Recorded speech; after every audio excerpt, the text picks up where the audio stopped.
dia a todos. Quero agradecer o convite para participar desse evento muito oportuno, nessa época do ano, não pelo ano, mas pelo momento pelo qual passamos. É uma satisfação muito grande ver uma série de jovens aí trabalhando em prol da nossa medicina, contar a nossa querida Irene, há muito tempo já não havia, o Diogo, amigo lá da Comissão de Ciência Médica, né, Diogo? O Nível também, de uma forma que sempre é um prazer muito grande a gente se encontrar e compartilhar dos mesmos objetivos, dos mesmos ideais. Antes de eu começar a minha fala, acabei assistindo uma parte da apresentação do Diogo. Eu queria dizer que eu assino embaixo do que ele falou. Ele não falou nenhuma mentira. Ele falou exatamente, com muita propriedade, com muita competência, tudo aquilo que nós pensamos. Parabéns, Diogo, pelo trabalho que você vem fazendo frente à situação com a qual nos deparamos. Bem, o tema que me foi proposto foi a importância do médico na saúde pública. Essa fala poderia levar 1 minuto, que seria: sem médico não tem saúde pública. Aí está a sua importância, né? Quer dizer, a importância já vem daí: sem médico não tem saúde pública. Mas, de qualquer forma, é muito importante abordar com os senhores alguns aspectos importantes, né? O médico realmente é o elemento mais importante em qualquer sistema de saúde. E, evidentemente, que dentro de uma equipe muito profissional, ninguém contesta que médico sozinho não faz medicina, né? É preciso que ele esteja dentro de uma equipe muito profissional. Mas nessa equipe muito profissional, ele é o líder, não há como ser diferente. Enquanto o médico for responsável pelo atestado de óbito, ele é o líder, né? Nós tivemos um sabor muito grande, há pouco, de ver no nosso ato médico ter alguns artigos vetados, né? E autorizando-se algumas áreas a fazer diagnóstico e solicitar exames laboratoriais, assim por diante. Isso realmente foi um afronto à classe médica. De qualquer forma, nós entendemos que o médico sozinho não faz medicina, é necessário uma equipe muito profissional. Bem, mas esse médico, veja bem, para trabalhar na rede pública, eu não consigo entender que ele possa ter uma diferença de trabalhar na rede pública e de trabalhar, por exemplo, num hospital boutique, como o Hospital Albert Einstein, como o Hospital Sírio-Libanês. Eu chamo esses hospitais de hospital boutique, né? Então, o médico, ele não pode ter essa diferença. Não existe a medicina do pobre e a medicina do rico, né? Ele tem que ter a melhor formação possível. Bem, e dentro dessa formação, para que ele possa ser um médico realmente no sistema de saúde, e o sistema de saúde não é só o sistema de ambulatórios, UBS, etc. Saúde pública é tudo. É a saúde de toda a comunidade, seja na rede pública, seja nos convênios, seja na iniciativa privada, enfim, é uma saúde só. É uma saúde só que fica pior.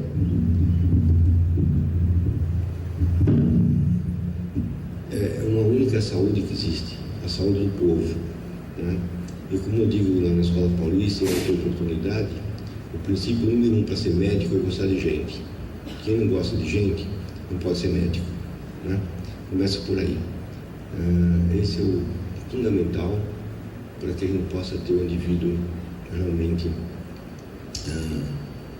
atuante de forma efetiva. E médico, para ter sucesso, para ser um bom médico, precisa de duas características fundamentais em cima de gostar de gente. Primeiro é ele ter talento. E em segundo lugar, tão importante quanto, é ter vocação. Sem vocação e talento, não tem bom médico, né? Pode estudar o que quiser, pode saber o livro de trás para diante, mas não conseguirá nunca ser um bom médico. Esses são os dois paradigmas que regem o bom médico em cima do principal, que é gostar de gente. Bem, para que o indivíduo possa ter uma boa atividade na rede pública, né, na saúde pública, é necessário que ele tenha feito um curso de graduação adequado, uma residência médica adequada. Né?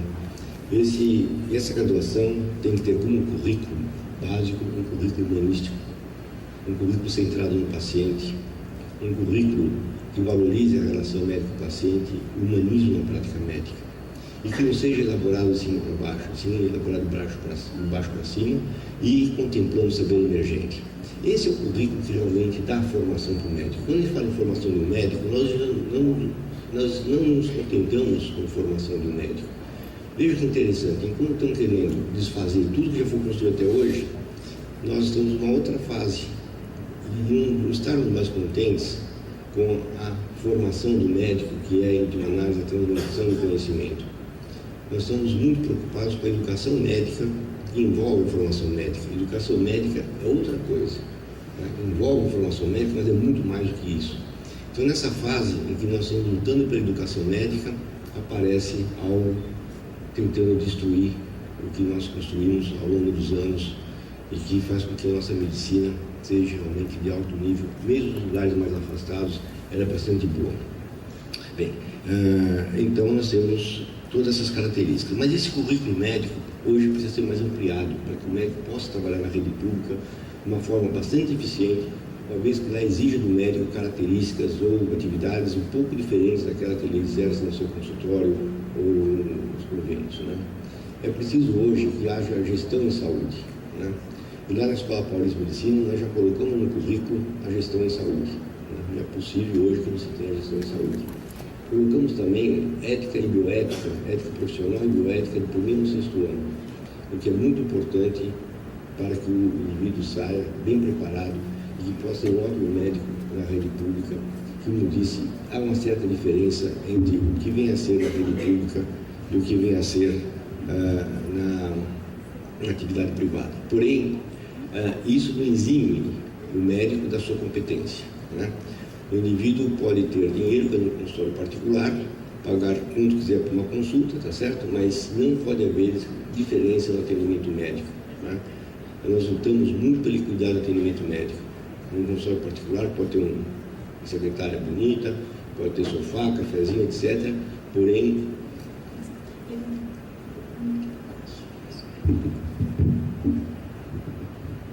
tá bom assim? Bem, então nós temos que no consultório particular, no convênio, etc., uma série de regalias, mas tecnicamente não pode haver diferença entre o atendimento médico do indivíduo menos favorecido quando comparado com o indivíduo que tem essas regalias todas. De tal forma que isso é muito importante, e isso vai muito do tipo de formação que o indivíduo tem, formação e educação médica, né?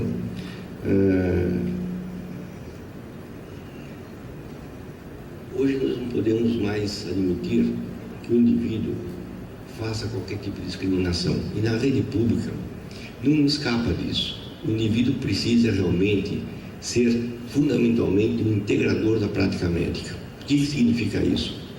Ele trabalhar numa equipe profissional, pelo testemunho da sua presença, pelas suas atitudes e habilidades, ele tem que ser o verdadeiro integrador da prática médica, integrando todos os outros elementos de saúde que estão trabalhando na rede pública no sistema de saúde. Isso é de grande importância. Agora, eu volto a dizer que é importante nós termos um currículo muito bem formado e uma formação médica adequada. Não existe médico do SUS e médico do não SUS. Existe um médico bem formado. Não existe médico para atenção básica. Existe um médico bem formado que ele vai ser eficiente na atenção básica e vai ser eficiente também fora dela. E esse tema atenção básica, ela é básica para quem teve uma formação básica. Porque para quem teve uma formação boa, não se contenta com o atendimento básico. Até mesmo porque é básico até o momento em que alguém mais experiente, mais competente, consiga ver que aquilo não é básico, como nós vemos com tanta frequência acontecer. Tá? Se vê várias pedras jogadas aqui no chão, diamante, esmeralda, etc., certamente os senhores vão pegar água marinha porque é mais bonitinha e é menos valiosa. Por quê? Porque não conhece. Então é importantíssimo que se conheça para se fazer o diagnóstico. A atenção básica é uma atenção básica desde que seja afastada todas as outras possibilidades de não ser básica, né? E nós não concordamos com esse termo de forma alguma. Me desculpem se concordam, mas eu não aceito esse termo atenção básica. Publiquei isso, está publicado, né? no Jornal da Associação Médica Brasileira, que vai sair agora, na nossa Associação Paulista de Medicina, em Cotidianos, eu publiquei exatamente isso, quer dizer, que nós não aceitamos formação de médico para atenção básica, porque nem para atenção básica vai servir. Nós temos que formar um médico muito bem para que ele seja bom na atenção básica, se é que isso existe realmente, porque quantas vezes recebemos pacientes como se fosse atenção básica, se enquadraria dentro do conceito de paciente de atenção básica, quando no momento não é atenção básica. Isso que nós trabalhamos no hospital público, embora universitário, nós nos deparamos frequentemente com esse problema, que não é atenção básica. O paciente tem complicações muito outras. Além do mais, nós não tratamos a doença, nós tratamos o doente que possui uma doença. É muito mais importante. E o nosso doente, ele tem, no mínimo, mais 2 ou 3 doenças. Isso foi um trabalho que nós fizemos e mostramos que o nosso paciente que procura a rede pública tem, no mínimo, 3 doenças. Tem um motivo que o levou à consulta e tem mais 2 ou 3 doenças sociais que precisam ser tratadas e diagnosticadas. Por que interfere na primeira? Porque a interação medicamentosa e assim por diante. Então eu vejo, senhores, que é muito importante a formação do médico que esteja na rede pública, para que ele possa integrar o conhecimento, para que ele possa integrar a prática médica e para que ele possa não falar besteira. Como, por exemplo, alguém disse que basta ter uma rede para poder examinar um doente. Quer dizer, a conclusão que se chega é que esse indivíduo que falou isso, que foi o ministro Padilha, ele certamente nunca examinou um doente, se o fez muito mal. Isso está publicado, por isso eu posso falar. Pega a revista Paulista de Medicina, está lá escrito nesses termos. E também, para não falar besteira, que eu acabei ouvindo agora há pouco, que o indivíduo que toma, a mulher que toma a pílula no dia seguinte é muito bom porque evita a AIDS também, Então, é outra coisa que acontece na rede pública. E outro aspecto importante também é que a nossa presidente, infelizmente, que não está doente, vai estar no outro hospital boutique. O que ela disse? Que não precisa saber falar a língua do paciente, basta examiná-lo. Quer dizer, ela não sabe. Bom, isso já fica no hospital, tem 10 médicos cuidando dela, cada um pergunta uma coisinha só, então ela nem sabe que tem uma anamnese. Mas, enfim, o que acontece é que ela disse que não precisa saber a língua do paciente, basta examiná-lo. Quer dizer, ela não sabe que o diagnóstico sai em 70% das vezes pela anamnese, 30% das vezes do exame físico já direcionado pela anamnese, Eu fico muito preocupado quando examino um paciente e pela anamnese não faço o diagnóstico. A chance de fazer o diagnóstico do exame físico é mais difícil, De tal forma que é necessário que na rede pública esse indivíduo tenha esses conhecimentos de medicina sanitária, é preciso que ele tenha o conhecimento logístico de todo o sistema organizacional do Sistema Único de Saúde, é preciso que ele conheça a gestão em saúde e ele consiga trabalhar numa equipe muito profissional, que essa é uma falha que nós temos. Precisamos reconhecer isso. Nós não aprendemos na academia a trabalhar numa equipe muito profissional. O médico sente-se frequentemente muito onipotente, o dono de toda a verdade, e isso não é assim que deve ser conduzido, Nós temos que entender muitas vezes que uma fisioterapeuta pode saber mexer no aparelho, no ventilador, melhor do que nós, Temos que saber conviver com pessoas que saibam mais que nós e utilizar para o bem do doente. Se eu perguntar para os senhores por que nós estamos aqui nesse momento, por causa da rede pública? Não. Nós estamos aqui nesse momento porque existe o doente. Se não existisse o doente, nós não estaríamos aqui nesse momento. A medicina existe porque existe o doente. Agora, é muito importante que nós tenhamos consciência de que a vida do pobre vale tanto quanto a vida do rico, E é isso que não está acontecendo, como o Diogo muito bem apresentou. É isso que não está acontecendo, quer dizer, uma discriminação absurda no atendimento médico. Então, a importância do médico hoje passa a ser muito importante, muito maior na rede pública, no sistema único de saúde, Por quê? Porque nós vamos nos deparar com indivíduos que realmente não têm a menor competência para exercer a medicina no nosso meio, que vêm importados, sem nenhum critério de avaliação, E como eu digo, eu publiquei várias vezes, em que talvez sejam mágicos, porque vão para lugares onde não tem a menor condição de exercer a medicina, E por que tudo isso já não foi feito durante 10 anos para trás, até agora. Houve tempo para se fazer tudo isso. Por que não se fez, não se aparelhou o Sistema Único de Saúde como se deve, para que o médico possa ter a sua atividade realmente importante dentro do sistema de saúde? Por que isso não aconteceu? Né? Isso não aconteceu durante esses 10 anos, 11 anos, né, do governo Lula, e mais esse outro tanto da presidente Dilma. Isso não aconteceu, quer dizer, o sistema único de saúde foi largado, abandonado. E eu, frequentemente, vou a lugares mais afastados para fazer palestras, participar de examinar concurso, e vejo que é um absurdo. Casas de sapé, né, com insetos na parede, né, e sem nenhuma atenção do governo. Né? Por que não fizeram isso? Por que sair correndo agora para tentar resgatar a saúde nas regiões afastadas? Porque nós temos um ano eleitoral pela frente, e isso é ideia do marqueteiro que está lá, que é o João Saldanha. Esse marqueteiro é que trouxe à baila essa proposta, né, eleitoreira, do jeito que foi a Bolsa Família lá atrás, que foi herdada do FHC. Quer dizer, não se realizou absolutamente nada em relação à Bolsa Família. Isso já foi herdado do FHC, incrementado, e realmente isso aconteceu. De tal forma que o médico na rede pública, ele é de grande importância, ele é fundamental, ele é um integrador da prática médica, ele tem que ter um conhecimento não apenas da medicina clássica, mas também uma base, né, de medicina sanitária, de gestão em saúde, de ética, de bioética e assim por diante. Não basta mais só saber que consciência cardíaca faz inchar a perna, dá falta de ar, assim por diante. Hoje é preciso que a visão do médico seja um pouco maior, muito mais holística do que aquela que nós aprendemos quando nos formamos, né? De tal forma que o médico é realmente o grande líder dentro do sistema de saúde, né? Eu digo sempre que enquanto o médico estiver dando atestado de óbito, o responsável é ele. Por exemplo, dá um exemplo para que possa ficar bem claro. Se numa terapia intensiva, por exemplo, quem tem que estudar o paciente é uma fisioterapeuta. O médico não pode estudar o paciente, tá certo? Bem, ela estuba.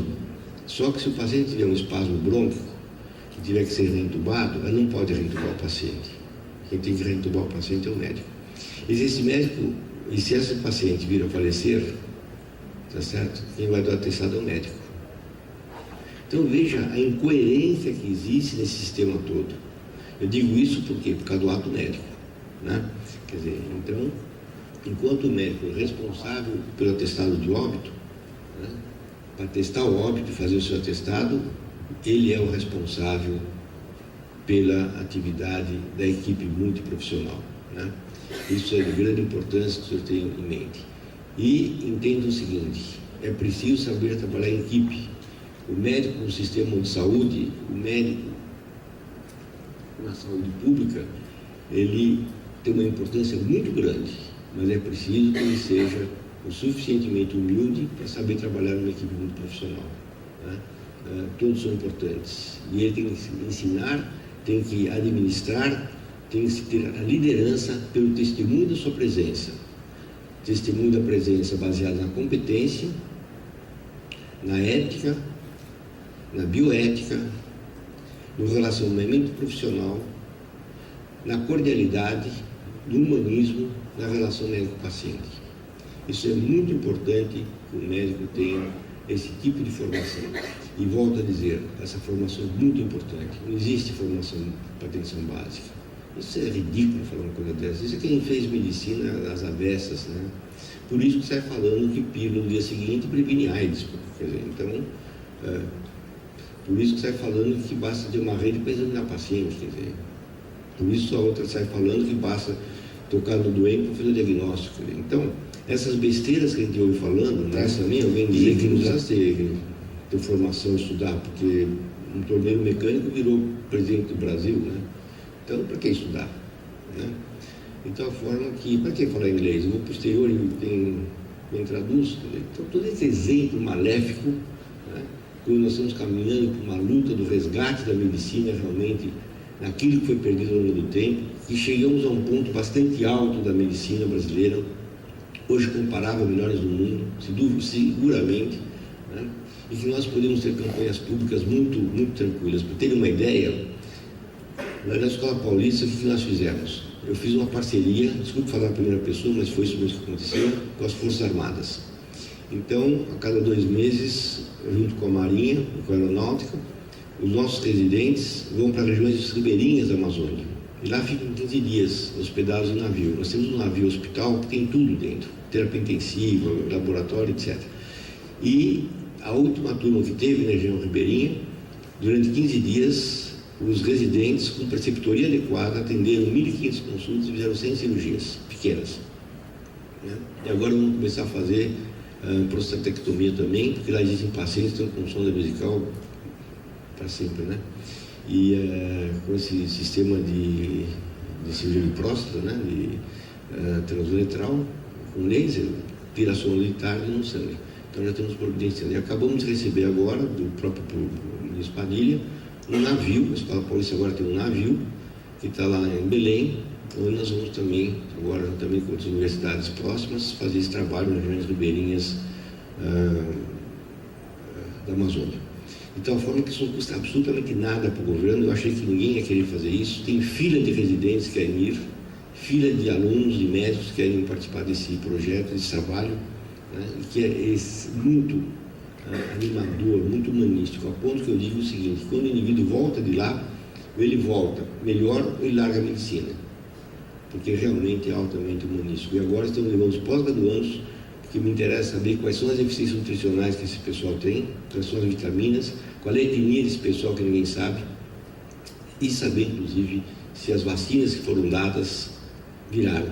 Quer dizer, houve proteção, né? Há proteção, né? Acarretaram proteção.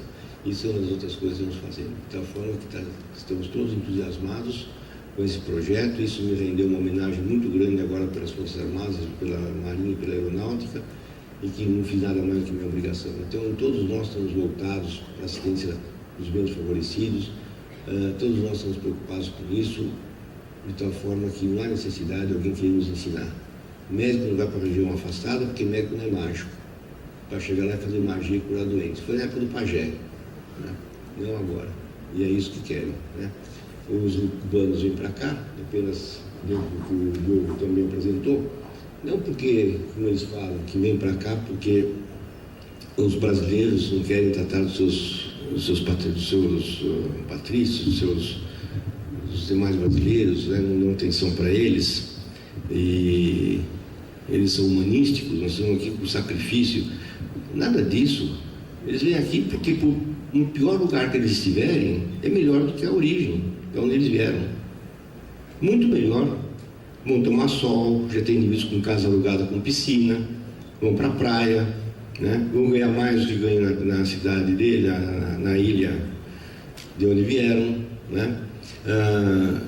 Vão ser muito mais respeitados que são lá, né?